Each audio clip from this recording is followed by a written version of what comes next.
Hi, I'm Jen, and I do things. I have to take you on this journey of discovery with me about my great uncle, my Mamare's brother. So bear with me as I tell you the story of what I learned about him. As you might know, my family is in the process of immigrating to Vancouver Island from the state of Maryland on the east coast of the US. We are working on doing that through Bill C-3, which is in the process of passing through Parliament. It's in the Senate now, and it looks like it's going to pass and that myself and my children will gain Canadian citizenship through that. So I went over to my parents' house on Sunday to celebrate my dad's 75th birthday. And when we got there, my mom had put out a bunch of pictures for my brother and I to look through. And in that stack of photos were many pictures of my mamere. Her maiden name was Edna Paradis. She was born in Kapuskasing, Ontario. And this photo really stood out to me because it's a photo I'd never seen of her. It's a picture of her and her siblings. And I thought this was really interesting because what I had heard was that my grandmother grew up a poor orphan in Canada. And I thought that she had been orphaned way before this age. So to see a picture of her with her siblings, it surprised me. So how did this photo come about? And I think I figured it out. And the way that I figured it out was through the gentleman that you see there in the Canadian military uniform. That is her brother, Laval. When I talked to my uncle, who is my dad's older brother, about this, he said that Laval was my mamare's favorite brother, that she loved all of her siblings, but Laval was her favorite. All my dad knew about Laval was that he died in the war. So when I got home, I was talking to my husband and he said, you know, the day of remembrance is coming up and it would be great for your Gen X channel to talk about something with the day of remembrance. And I looked at this photo and I said, you know, I wonder what the story is of my great uncle. And through the magic of the internet and the interconnectivity that we have now, I've found out his story. The first thing I found was that he died on December 7th, 1943, and that he was 23 years old. I found out that he was buried in the Cassino War Cemetery in Italy, that he did fight in Italy. My dad and I are both very much researchers, as is my Uncle Jim. So my research gene kicked in and I started digging and I found on a Canadian government website, it's veterans.gc.ca, I found my Uncle Laval. So the next thing that I found was it said Canadian Special Service Battalion RCIC Division 1st. And I said, okay, so I scrolled down and there were all these pictures of my Uncle Laval. There's this one that seems to be from the same photo shoot, from the same day that the other photo was.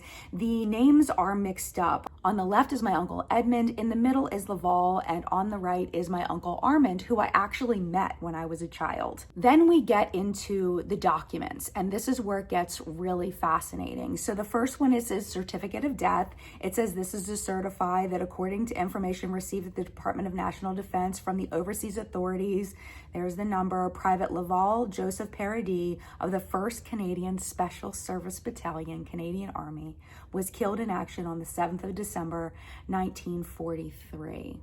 And I kept going to the next image, and this is where I gasped.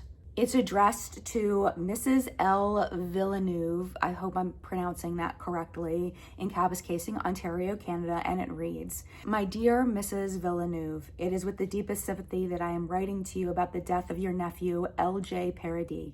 Your nephew was a member of this command and went with his unit into combat against the enemy. He and his comrades behaved bravely and well in the face of danger and acquitted themselves proudly. The unit successfully accomplished its battle missions, but, as must happen when brave men engage in combat, some of our comrades fell, killed, or wounded. Your nephew was killed in action against the enemy in Italy on December 7th, 1943.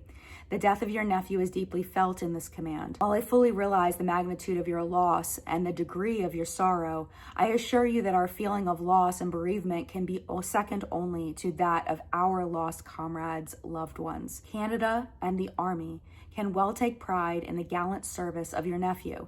He shall live in our memory, and his sacrifice for the nation he served in the cause of liberty and justice shall inspire us in the fight against a ruthless and dangerous enemy.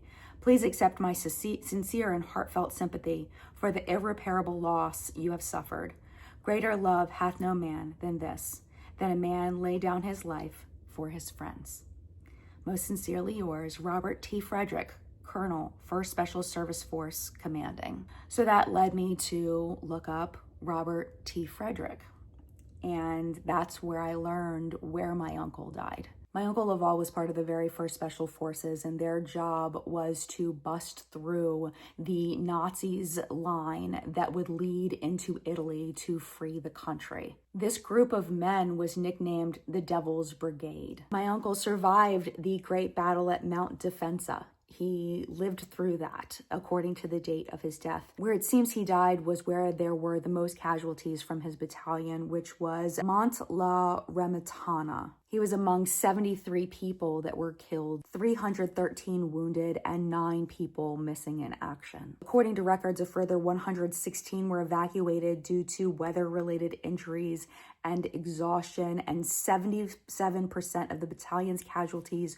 were sustained during the mountain campaign from December 2nd through December 9th, those combined mountains. But the rest of his brigade did make it to Italy, and they were greeted in Italy by the people there as heroes. What's so ironic about this video that I'm filming today is that the very last video I filmed on this channel, I strongly expressed to you how much I do not like guns.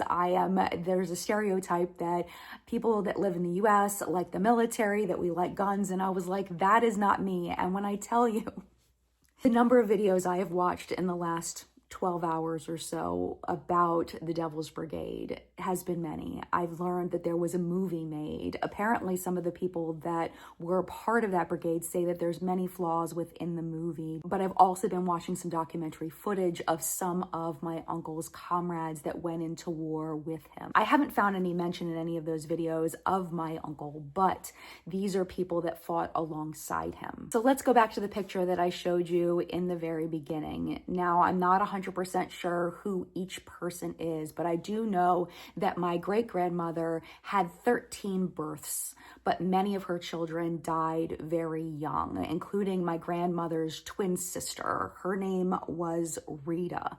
So in this photo on the left is my Uncle Edmund, followed by Laval. That I know is my Uncle Armand. And the man next to him is either my Uncle Roland or Lorendo, I'm not sure.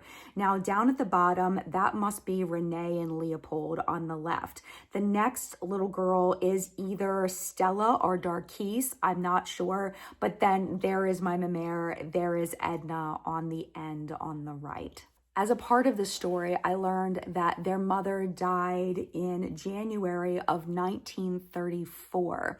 At that time, my grandmother was only 10 years old. And the story that she always told, and the story that she told my uncle, at 10 years old, having lost her mother, she was sent to this orphanage. It looks like the two youngest boys went to their aunt, which was their mother's sister. So my question is why are they all together? How did they all get back together? And where it lines up is that their father, Victor, who supposedly was not kind to his children, let's just leave it at that. He wasn't a kind man.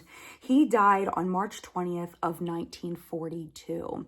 So that lines up with when Laval was probably about to join the brigade. So it's very likely, in my opinion, that this photo was taken at the funeral of their father or around that same time in March of 1942, because the brigade was training for about a year before they went to war. So this was likely the last time that my grandmother saw her favorite brother alive. Here's another picture of the two of them and Laval in his uniform. So on this day of remembrance, I want to remember my great uncle and the sacrifice he made for both of our countries, for Canada and for the US. And I want to remember all of the fallen soldiers who gave the ultimate sacrifice for our freedom, and remember what we're fighting for when we're fighting for democracy and we're fighting for freedom. We're fighting to maintain what they fought and died for, what my uncle fought and died for, and how important it is to hold that line and fight for democracy. If you have a family member or if you yourself fought in the military at any point, I want to thank you so much for your service on this Remembrance Day. I know that it's supposed to mostly be for the fallen, but I also want to recognize people who fought and survived as well. There's one last thing I wanted to show you before I let you go for the day, and it's these handwritten notes that were written by my grandmother's uncle who took on the little boys. I can't read this. It is in cursive, it is in French. I tried to run it through different methods to extract the text, but it can't read it. So I've been able to pick apart little pieces of it, but if you read French, I would love to know what this says in full. I do know that it says about that Laval had left these siblings, and I know that it says that she was going to take care of the two boys until they turned 16, but other than that, I don't know what it says. So if you see anything else in there, if you can read it, I would love to just know and to be able to pass that on to my family, since no one in my family speaks French, and I tried to do it on my own. I don't know anyone that speaks French personally. So if you wanted to help me out with that, that would be fantastic. It would just be such a beautiful thing to share with my family, and I can, send it to my uncle and my dad and my aunt. So thank you so much for watching this video. I hope that you found it interesting, and maybe we're connected. Maybe some of your ancestors also fought in the same war, or maybe even in the same brigade, and we're connected in that way. And one of the things with C3 that people are saying is that it's granting citizenships to people with no connection to Canada. And I want to argue against that. Even though I have not lived in Canada, my father didn't live in Canada, I feel a very strong and very emotional connection to Canada. And I think that counts. I think that counts. So thank you again for watching, and I hope that you remain healthy and happy and safe, and I will see you in the next video. Bye.